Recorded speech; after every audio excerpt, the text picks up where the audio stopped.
the idea also of how we, using the kind of knowledge that we highlight, the sort of art that we, coming back to content, and I know Tony Nkosi feels very strongly about this, developing a palette, so to speak, an appetite for art.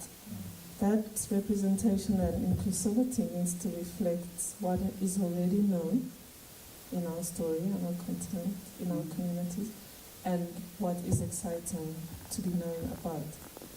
And I think that the way in which people engage with art is critical. So our content is really a big draw card. You spoke about mediums and networks and platforms and that kind of thing outside of the gallery.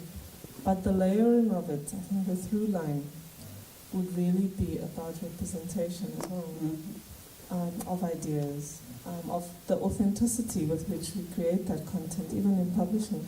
Because we know with brands, with big brands, a high level of identification brings some kind of loyalty, a familiarity, and a confluence that feels good for people. So our artists are going there, there's no doubt, in the content that's coming from them, in the work. As infrastructure, we should be looking at that, what we're developing in education.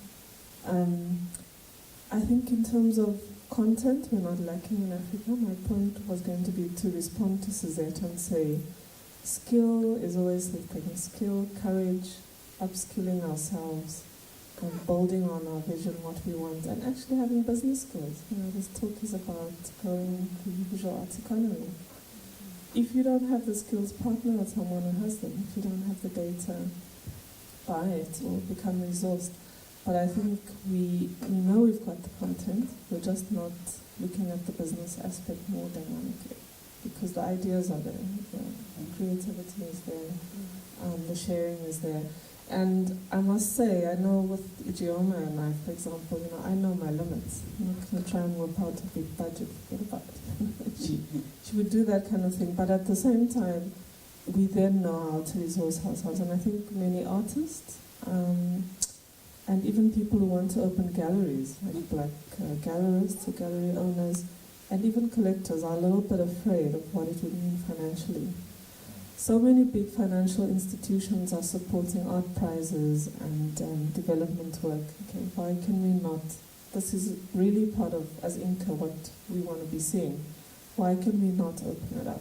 Because those skills are even needed by artists, as Tembin Nkosi said, as an audience. In order to be a better artist, you need to manage your projections, what you're spending, what you want to make, and to start asking for what we want. We're so afraid to say, I want to make money. I want to see the bottom line as important. I want to invest that money. How do I invest? So this is really the thing that we couple together with authenticity and excitement around art for me. Is that idea that the financial bottom line is something a lot of us in the creative industries are scared of.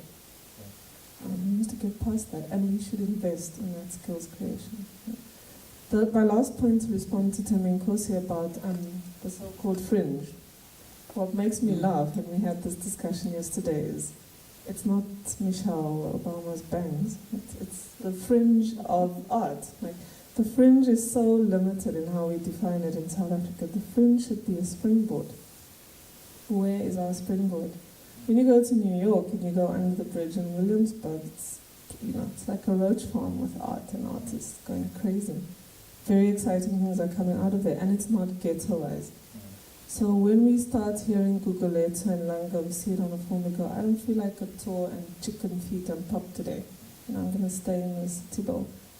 We need to stop ghettoizing that experience, because we could create very futuristic spaces and content in Gugulethu as a brand that is part of a developing, emerging fringe.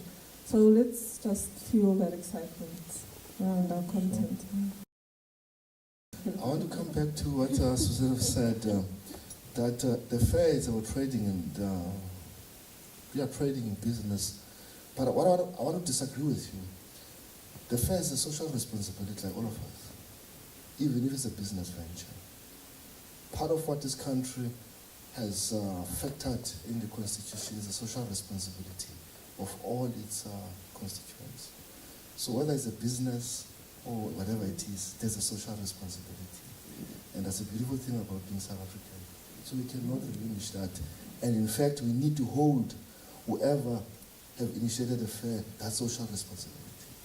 That's part of our responsibilities as political subjects, not as politicians, but as political subjects, meaning that the power relation in terms of the distribution of funds, some of us are taxed. For coming here, I pay. That money needs to also to be used socially. So the fair cannot be excused from that. Having said that, I hear what Kanye is saying, but I want to respond to that. My interest is more, it's more intellectual. You know, I want to dance, I want to enjoy. I want to think beyond the limits of the material circumstances. And that's what art offers me. In an event whereby materialistically things are difficult, are challenging, I don't want to be limited by that because I'm beyond that, like anyone else. And that's what art offers. It's like when you enter a cinema, you travel spaces. And that's what exhibitions do. That's what artists do. You know that you're going to die. But artworks and ideas we produce live, they supersede us. So if we can hold on that, and I think there's hope. Annette, yes, I hear what you're saying. But my thing is, this fair has not created any shift, if you want me to critique it. It is just a reproducer model that is a watered-down version of Europe or America. We are in South Africa, in Africa, we need to reinvent things. One of the challenges with the Joburg Art Fair is this notion of inventing things. A slight shift, that's why partly they have what you call it in the beginning, a curated show. While the galleries must say, you cannot stop that. So that is right, people want to make money, they have to pay rent, they have to pay their artists, but also there must be a space, these are avenues I'm interested.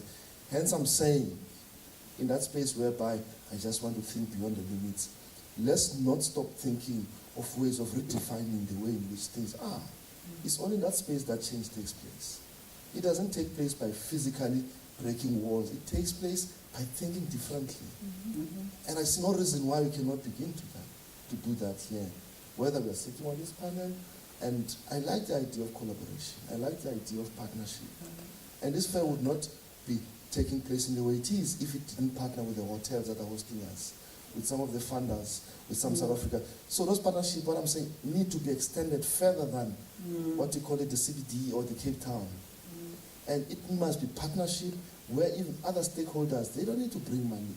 We have economies, human economies, ideas economies, physical economies. So it is that pool I want us to explore.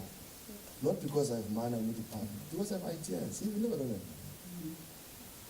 And it would be wonderful if next time when we have this kind of forum that there are more stakeholders involved and there's more engagement, because I would have liked an interactive engagement with the audience where we had a really robust conversation and come out with some outcomes. Yeah, that would really be wonderful. But thank you, as I say, for hosting this. Thank you.